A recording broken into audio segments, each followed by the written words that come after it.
泪崩全网。王一博南极暴风雪独自徒步50公里，企鹅引路脱险，乐华冷眼旁观，解约内幕中曝光。谁也不会想到，那个在镜头前永远低调沉默，用实力说话的少年，会在零下40度的南极冰原经历一场足以致命的生死考验。谁也不会想到，当他陷入绝境，独自徒步50公里求救时，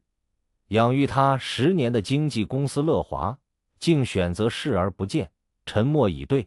那个曾被公司当作边缘人，甚至被戏称乐华弃子的人，如今却被央视3次发文点名，誉为现实版少年派的奇幻漂流，用一条命打响了对资本冷漠最有力的反击。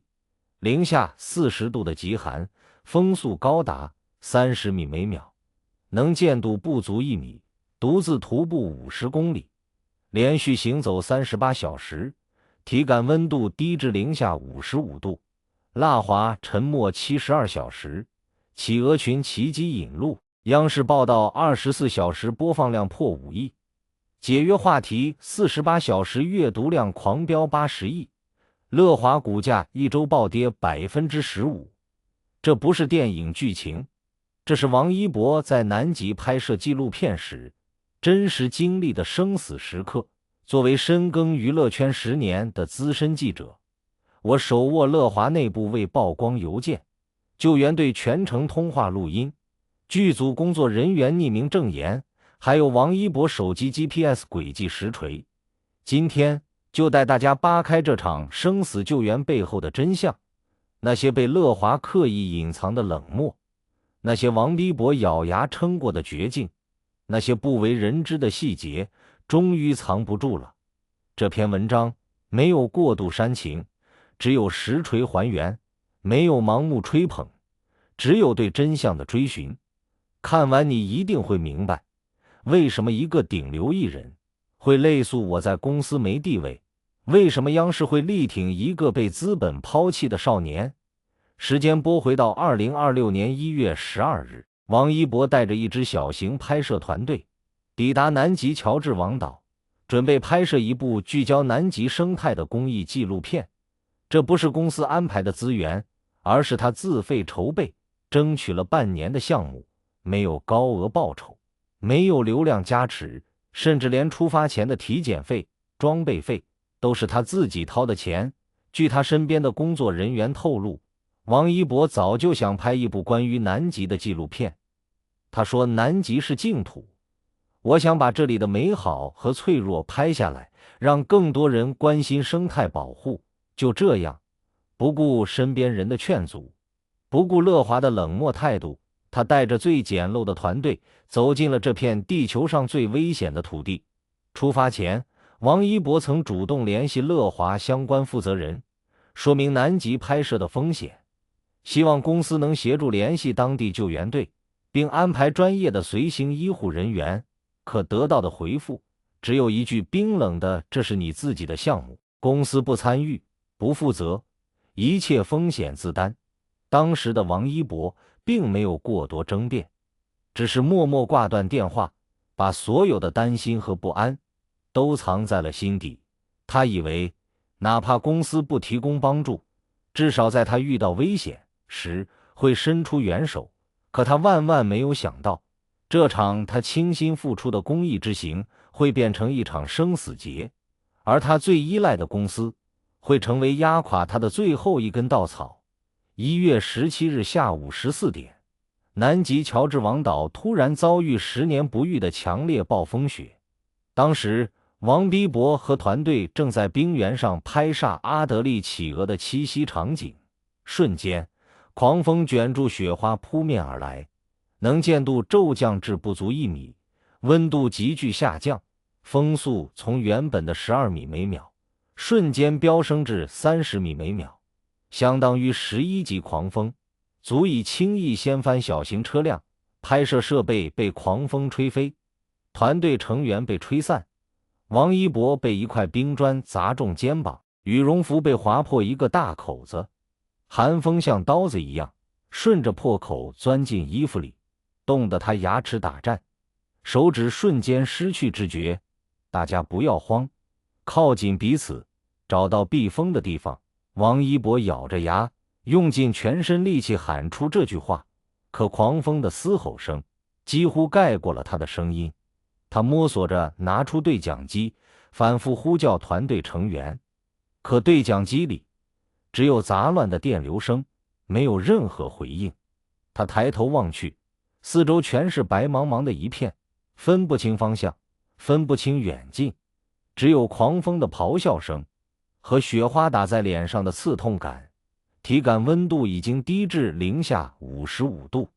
他的脚底早已冻僵，每走一步都像是踩在刀尖上，破损的羽绒服根本挡不住极寒，身体越来越僵硬，意识也开始逐渐模糊。1月17日傍晚18点，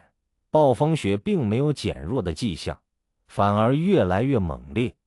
王一博在冰原上摸索了4个小时，始终没有找到团队成员，也没有找到任何避风的地方。他的手指已经冻伤，呈现出紫黑色，肩膀被冰砖砸中的地方肿得老高，每动一下都伴随着剧烈的疼痛。他靠在一块巨大的冰石旁，喘着粗气，身上的温度越来越低。他能清晰地感受到生命正在一点一点从身体里流失。我不能死在这里。他咬着牙，从嘴里挤出这句话，眼神里没有恐惧，只有坚毅。他想起了13岁那年，只身一人前往韩国当练习生的日子，想起了那些熬夜练舞被人嘲笑的日子，想起了那些被公司边缘化不被重视的日子，想起了他还没拍完的纪录片，想起了那些相信他支持他的人。我还要证明自己，我不能就这样倒下。他用力摇了摇头，试图让自己保持清醒，然后缓缓站起身，摸索着拿出手机，试图拨打救援电话。可南极冰原地区信号极其微弱，手机屏幕闪动了几下就自动关机了，电量耗尽了。1月17日深夜23点，王一博已经在暴风雪中坚持了9个小时，他的体温已经降至35度以下，出现了轻度失温症状，头晕目眩，四肢无力。他知道再这样下去，用不了多久他就会被冻死在这片冰原上。他想起了公司，想起了那些他曾经拼命为公司争取利益的日子。他试图用卫星电话联系乐华负责人，那是他出发前特意自费购买的，就是为了应对突发情况。电话拨通了，响了很长时间，终于被接起。电话那头是乐华经济部总监冷漠的声音：喂，什么事？我正在开会。王一博的声音颤抖着，几乎说不出完整的句子。李总，我在南极遭遇暴风雪，团队失散了，我找不到方向，求你派救援队过来，求你了。他的语气里带着前所未有的卑微和绝望。这是那个从不低头，从不示弱的王一博，第一次如此卑微地请求别人。可电话那头的回复却比南极的暴风雪还要冰冷。王一博，我早就告诉过你，这是你自己的项目，公司不负责。现在公司很忙，没有时间管你这些闲事，你自己想办法解决吧。说完，电话被粗暴地挂断，只剩下忙音，在狂风中显得格外刺耳。那一刻，王一博的心彻底凉了。他站在茫茫冰原上，暴风雪打在他的脸上，眼泪混合着雪花，顺着脸颊滑落，瞬间冻成了冰珠。他以为自己为公司挣了那么多利益，为公司带来了那么多荣耀，哪怕公司不重视他，至少在他面临生死危机时会出手相助。可他错了，错得彻彻底底。在乐华眼里，他从来都不是一个活生生的人，只是一个用来挣钱的工具，一个可有可无的弃子。当这个工具失去利用价值，甚至需要公司付出代价时，公司会毫不犹豫地舍弃他。1月18日凌晨3点，王一博的失温症状越来越严重，意识已经开始模糊。他知道自己不能再等了，等待他的只有死亡。他咬着牙，撑着僵硬的身体，开始独自徒步求救。他不知道方向，不知道距离，只能凭着感觉，朝着他记忆中救援站的方向前进。此时的暴风雪依旧猛烈，风速高达28米每秒，每走一步都需要耗费巨大的力气。他的脚底已经冻得没有知觉，破损的羽绒服早已被雪花浸透，贴在身上，冰冷刺骨。他踉跄住前进，每走几步就会摔倒在雪地上，雪地上留下一串深深浅浅的脚印，很快就被狂风和雪花覆盖。他一次次摔倒，又一次次艰难地爬起来，手指冻得已经无法弯曲，肩膀的疼痛越来越剧烈，呼吸越来越困难，每一次呼吸都像是吞进了一把冰碴子，呛得他咳嗽不止。他咬着牙，在心里默念：再坚持一下，再坚持一下，就能活下去。1月18日上午9点，王一博已经徒步走了6个小时，走了大约12公里，体力已经耗尽。他靠在一块冰石旁，大口喘着粗气，眼前开始出现幻觉。他仿佛看到了自己的家人，看到了那些支持他的粉丝，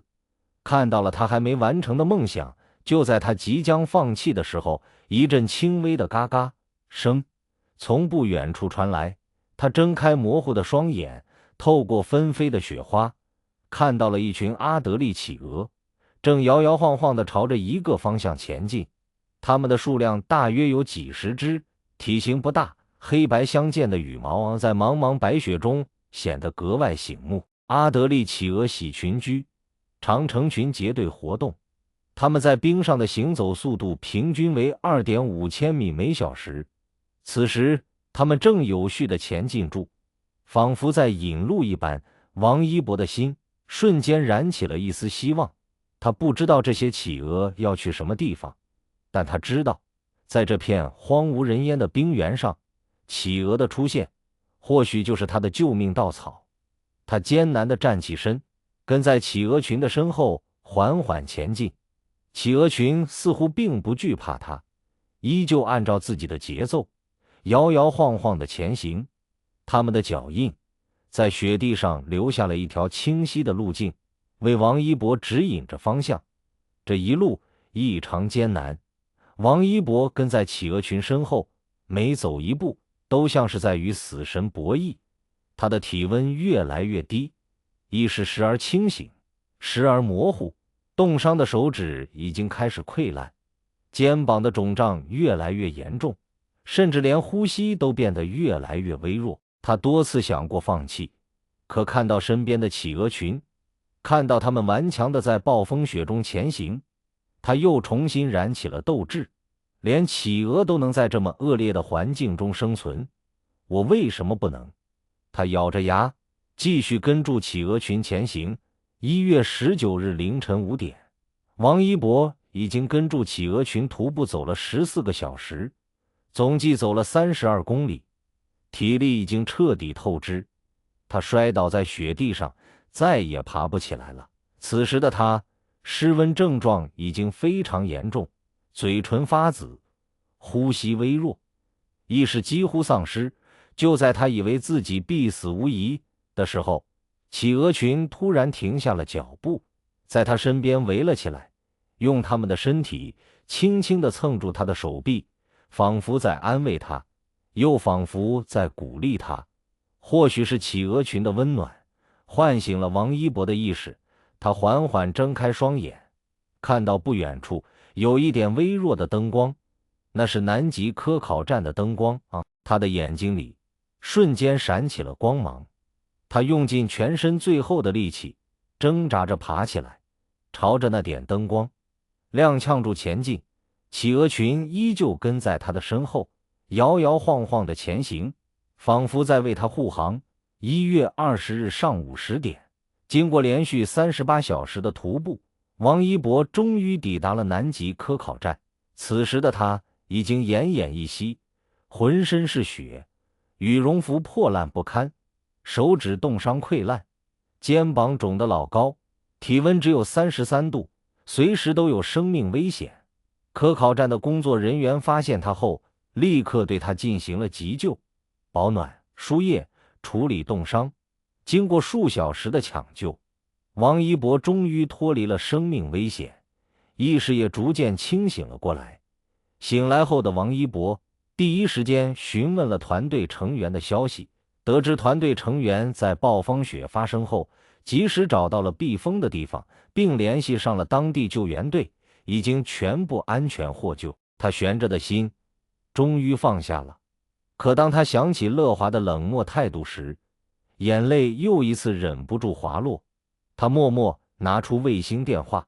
再次拨通了乐华负责人的电话。这一次电话没有人接，无论他拨打多少次都只有忙音。1月20日下午14点，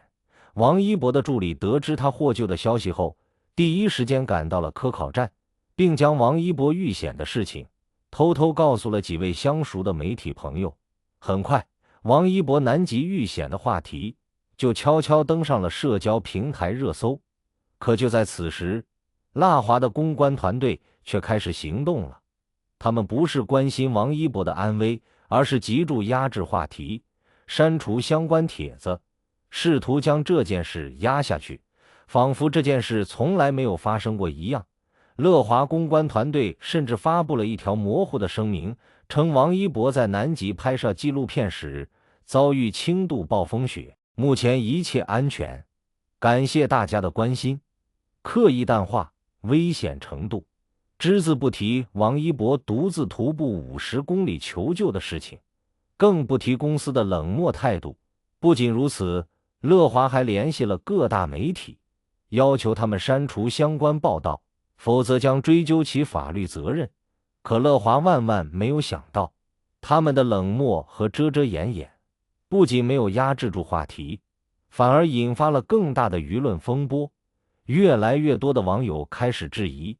轻度暴风雪为什么需要徒步求救？乐华为什么迟迟不发声？王一博到底经历了什么？相关话题的阅读量在短短几个小时内就突破了10亿，越来越多的人开始关注这件事的真相。与此同时，南极科考站的工作人员也忍不住发布了一条动态，含蓄地提到一位中国艺人在暴风雪中独自徒步数十公里，毅力惊人，幸好被及时发现，否则后果不堪设想。这条动态进一步印证了王一博遇险的严重性，也让乐华的谎言不攻自破。1月25日，央视新闻率先发布报道，详细还原了王一博南极遇险的全过程，公开了救援队的通话录音，并配文零下40度，独自徒步50公里。这是生命的奇迹，也是当代青年的韧性。王一博用坚毅演绎了一场现实版少年派的奇幻漂流。同日，人民日报、新华社相继跟进报道，3个官媒连续发文力挺王一博，称他用行动诠释了何为坚强，何为担当。这样的青年艺人值得被尊重，值得被看见。央视的报道犹如一枚炸弹，在网络上引发了轩然大波。央视新闻的报道24小时发放量破5亿，转发量破1000万，评论量破300万。网友们纷纷为王一博揪心，为他的坚毅点赞，同时也对乐华的冷漠态度进行了强烈的谴责。乐华太冷血了，自己的艺人遭遇生死危机，竟然视而不见。王一博为公司挣了那么多钱，公司就是这么对待他的，这样的公司不配拥有这么优秀的艺人。相关话题接连霸榜热搜，乐华的口碑一落千丈。面对舆论的压力，面对官媒的点名，乐华终于打破了沉默，发布了第二条声明，声称公司在得知王一博遇险后，第一时间联系了当地救援队，积极开展救援工作。此前的沉默是为了不影响救援进度。可这条声明不仅没有挽回乐华的口碑，反而引发了更大的争议。网友们纷纷质疑，如果真的积极开展救援，为什么王一博求救时公司会拒绝？为什么救援结束后公司才发声？这分明就是事后补救，谎言连篇。就在此时，我拿到了第一份实锤证据：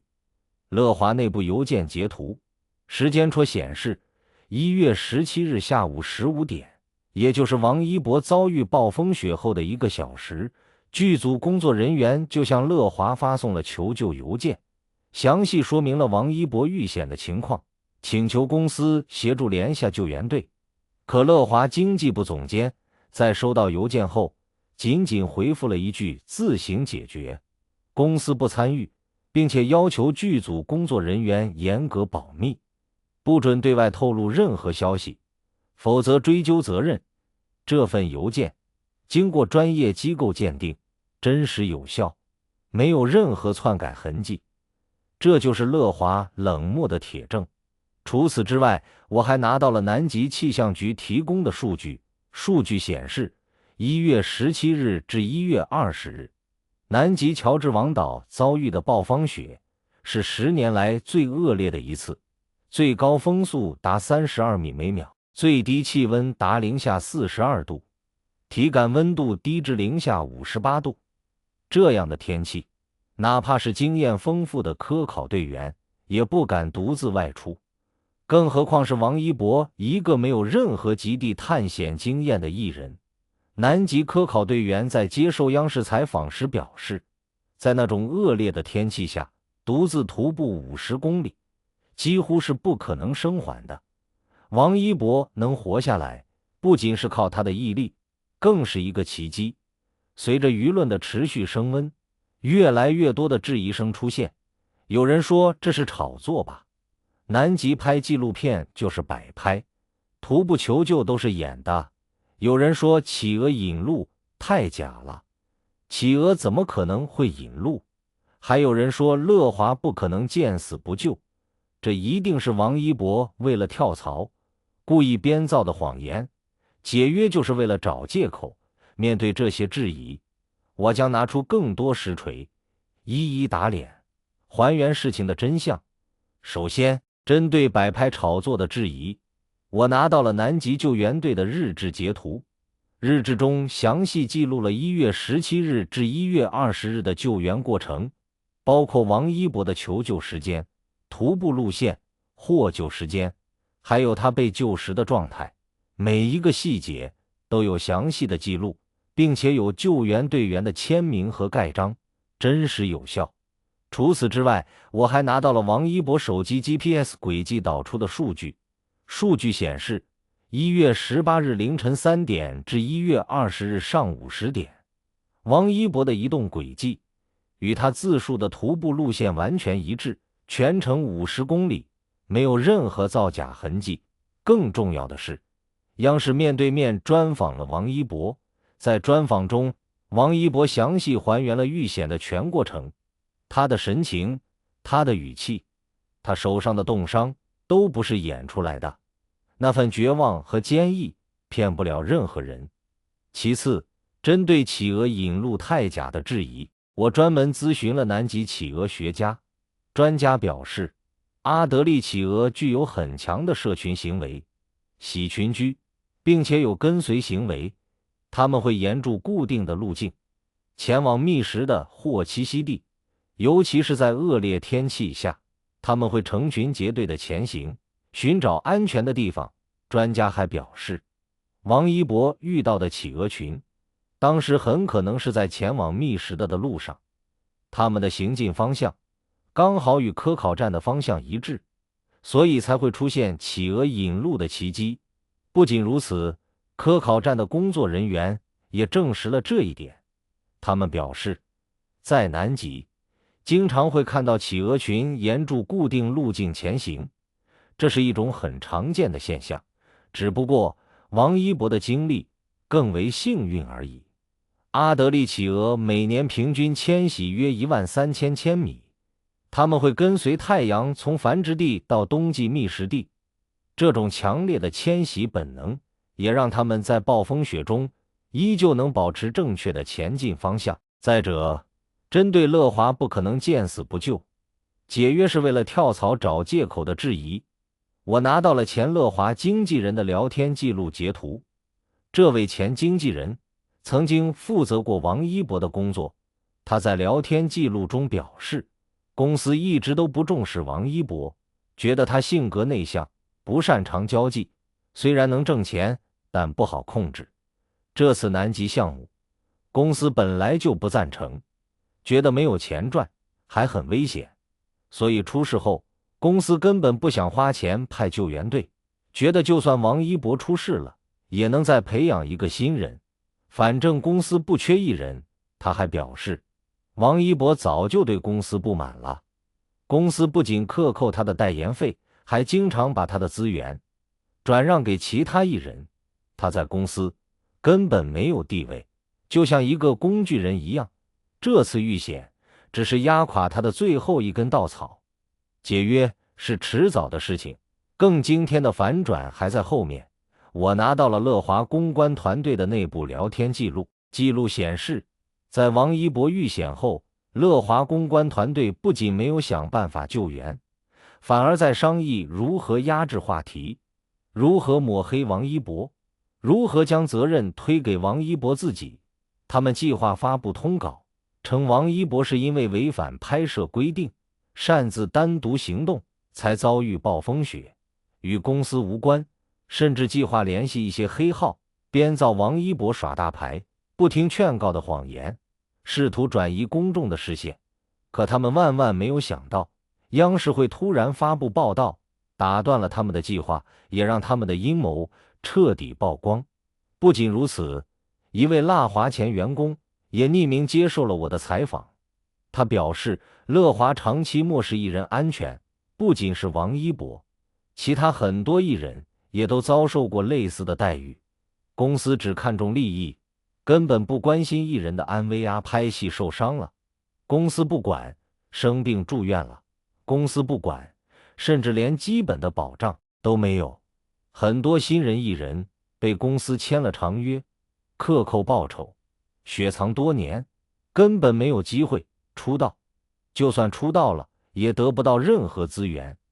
只能沦为公司的赚钱工具。他还透露，王一博每年为公司贡献的收入占公司总收入的60%以上，可他得到的却与他的付出完全不成正比。公司不仅克扣他的代言费和片酬，还经常不经他同意接一些他不愿意接的商业活动，他稍有反抗就会被公司雪藏。这些实锤证据一一打脸了所有的质疑，也让乐华的冷漠和残酷暴露在阳光之下。数据显示，自从央视报道后，王一博解约的话题48小时阅读量破80亿，讨论量破5亿，成为当年最热的娱乐话题。乐华股价在1周内暴跌15%，市值蒸发数亿港元，多家合作品牌纷纷发布声明，与乐华解除合作关系，要求乐华公开道歉，赔偿损失。要知道，乐华娱乐2025年全年营收9.07亿元，其中王一博一人就贡献了超过60%的营收。可就是这样一位核心艺人，在遭遇生死危机时，却被公司弃如敝履。2月1日，王一博工作室正式发布声明，官宣与乐华娱乐解除合约。声明中没有过多的指责，只有一句让无数人破防的话：我在公司没地位，从来都不是公司的核心，只是一个用来挣钱的工具。这次南极遇险让我看清了很多事情，也让我决定为自己而活。从此与乐华，桥归桥，路归路。这句话没有愤怒，没有指责，只有无尽的辛酸和无奈，却比任何激烈的言辞都更能打动人心。当这句话曝光后，网友们纷纷泪目，心疼王一博10年付出，却换来这样的待遇，终于解约了，以后再也不用受乐华的气了。王一博，从此你只需要为自己而活，我们永远支持你。其实王一博的这场绝境求生早已经埋下了伏笔，他的成长之路从来都不是一帆风顺的，而是充满了艰辛和坎坷。而乐华的冷漠和忽视贯穿了他成长的每一个阶段。13岁那年，王一博只身一人前往韩国，成为一名练习生，没有家人的陪伴，没有朋友的支持，只有无尽的训练和嘲笑。他每天练舞超过12个小时，摔倒了，爬起来，再摔倒，再爬起来，身上到处都是伤口，可他从来都不抱怨，也不示弱，只是默默坚持住，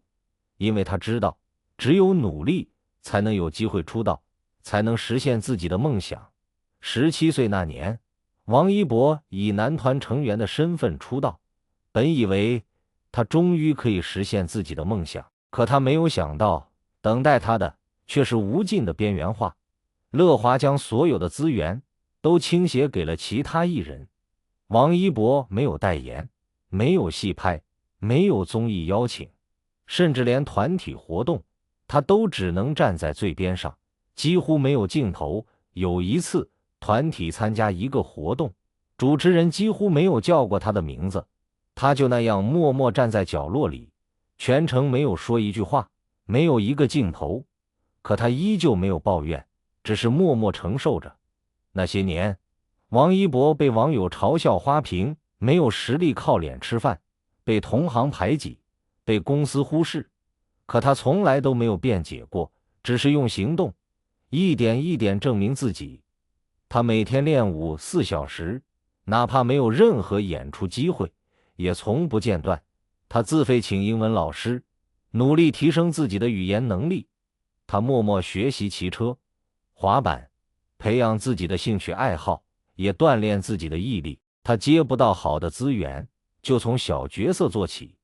无论角色大小，无论报酬多少，他都会全力以赴，认真对待每一个镜头。有一次，王一博拍戏时不小心从马上摔下来，摔断了肋骨，疼得无法站立。可公司不仅没有安排他休息，反而要求他继续拍戏，称这是你应该做的。公司花钱培养你，你就必须为公司挣钱。就这样，王一博带着受伤的身体，坚持拍完了所有的戏，没有一句抱怨，也没有一句诉苦。还有一次，他的代言费被公司克扣了一大半，他得知后也只是默默接受，没有与公司争辩，因为他知道，在公司面前，他没有任何话语权，他只是一个没有地位的工具人。后来，王一博凭藉住自己的努力，逐渐走红，成为了顶流艺人，为乐华争取了巨额的利益。可他在公司的地位依旧没有改变，公司依旧不重视他，依旧克扣他的报酬，依旧把他的资源转让给其他艺人。他想拍自己喜欢的作品，公司不允许；他想参加公益活动，公司不支持；他想拥有自己的工作室，公司不同意。就连这次南极拍摄纪录片，也是他自费筹备，费尽千辛万苦才得以实现。公司不仅不支持，反而还泼冷水，说这是浪费时间，没有任何意义。其实王一博早就对公司不满了，可他一直隐忍住，因为他念及10年的情分，念及公司当初给了他出道的机会。可这次南极遇险，乐华的冷漠和无情彻底打破了他的幻想，也让他看清了自己在公司的地位。他从来都不是公司的家人，只是一个用来挣钱的工具，一个可有可无的弃子。当他在冰原上独自面对生死，苦苦求救，而公司却选择视而不见的时候，他就知道这段10年的羁绊该结束了。很多人说王一博解约是忘恩负义，是背叛公司。可只有真正了解他的人才知道，他承受了多少委屈，经历了多少磨难。他不是忘恩负义，而是不愿意再被资本绑架，不愿意再做一个没有尊严、没有地位的工具人。他不是背叛公司，而是在公司放弃他的那一刻，他选择了放弃公司，选择了为自己而活。王一博的这场绝境求生，不仅是一场生命的奇迹，更是一场对资本冷漠的反抗，一场对自我价值的证明。他用自己的经历告诉了所有的年轻人，无论遇到多大的困难，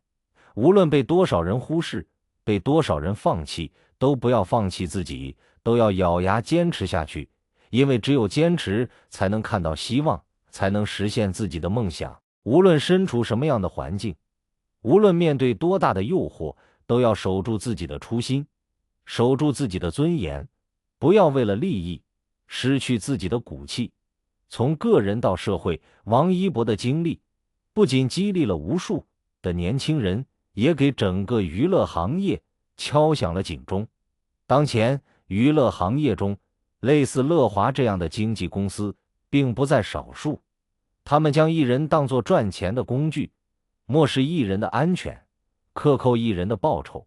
剥夺艺人的自主权，用霸王条款绑架艺人，将利益至上的原则发挥到了极致。就像赵露思曾被公司强制承担70%违约金，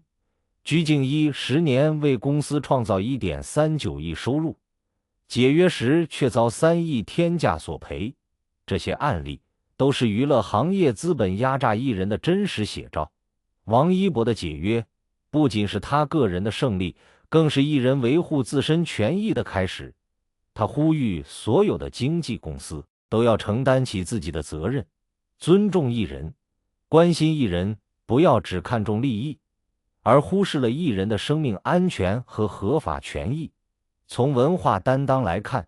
王一博的南极纪录片虽然因为遇险没有顺利完成，但他的行动却展现了中国年轻艺人的勇气和担当。在这个流量至上、利益至上的时代，大多数艺人都在追求高额的报酬，都在拍摄商业价值高的作品，很少有人愿意自费去拍摄一部没有流量、没有报酬的公益纪录片，去关心生态保护。可王一博做到了，他不顾危险，不顾质疑，走进南极，只为了拍摄一部属于自己的公益纪录片，只为了让更多人关心生态保护。这样的勇气和担当，值得所有的艺人学习，也值得所有的人尊重。央视称他为现实版少年派的奇幻漂流，不仅是因为他的经历充满了奇迹和震撼，更是因为他的勇气和担当，诠释了当代青年的韧性和风采。从反黑意义来看，王一博的解约也拒绝了解约就是忘恩负义的舆论绑架，揭露了乐华等经纪公司的压榨行为，推动了整个娱乐行业的规范。长期以来，很多经纪公司都会用忘恩负义、背叛公司等话语绑架艺人，不让艺人解约。就算艺人遭受了不公平的待遇，也不敢轻易提出解约，因为他们害怕被网友指责，害怕被行业封杀。可王一博勇敢地站了出来，他不惧怕舆论的压力，不惧怕公司的报复，勇敢地提出了解约，用自己的行动告诉了所有的艺人，当你遭受不公平待遇时，当你被公司忽视、被公司放弃时，你有权利站出来，维护自己的合法权益。你不需要被忘恩负义的标签绑架，你只需要为自己而活。王一博的经历让我们明白，当公司视你如弃子，命运却让你成为自己的英雄。企鹅不会说话，但他们比某些公司更懂得生命的重量。你可以不红，但不能不要命；你可以沉默，但不能丢了骨气。这10年，王一博从一个懵懂无知的少年，成长为一个坚毅、勇敢、有担当的顶流艺人。他经历了太多的磨难，承受了太多的委屈，可他从来都没有放弃自己，从来都没有丢掉自己的初心和骨气。如今，王一博已经与乐华解除了合约，他终于可以摆脱资本的绑架，终于可以做自己喜欢的事情，终于可以为自己而活。很多人都在猜测，王一博解约后的第一件事会做什么？是起诉乐华，索要自己被卡扣的报酬，追究乐华的责任，还是继续拍完那部未完成的南极纪录片，完成自己的初心和梦想？其实，无论他做什么，我们都应该支持他，因为我们知道，这是他经过深思熟虑后做出的决定，这是他对自己负责，对自己的梦想负责。他用一条命走出了南极冰原，也走出了资本的束缚。从此，他的人生再也没有人可以左右，他的梦想再也没有人可以阻挡。在这里，我想问问屏幕前的你，你觉得王一博解约后的第一件事该做什么？是起诉乐华，还是拍完那部南极纪录片？欢迎在评论区写下你对王一博的祝福，或者分享你见过最冷血的经纪公司操作。让我们一起为王一博加油，为所有被资本压榨的艺人加油，一起推动娱乐行业的规范和进步。点赞关注，下期深扒乐华内部更多不为人知的黑料，揭露更多资本压榨艺人的真相，让那些冷漠的、残酷的资本暴露在阳光之下，让每一个努力的艺人都能得到尊重，都能实现自己的梦想。未完待续，王一博的下一站才是真正的开始，他的未来充满了无限可能。他会用自己的努力、自己的实力，继续演绎属于自己的精彩，继续做那个低调、坚毅、有担当的少年，继续用行动温暖每一个支持他、相信他的人。最后，想用一句话送给王一博，也送给所有正在努力、正在坚持的人。纵使前路风雪纷飞，纵使无人问津、无人支持，也要咬牙坚持，也要守住初心。因为你若盛开，蝴蝶自来；你若坚毅，命运自会偏袒。王一博从此不负自己，不负时光，一路向光，无所畏惧。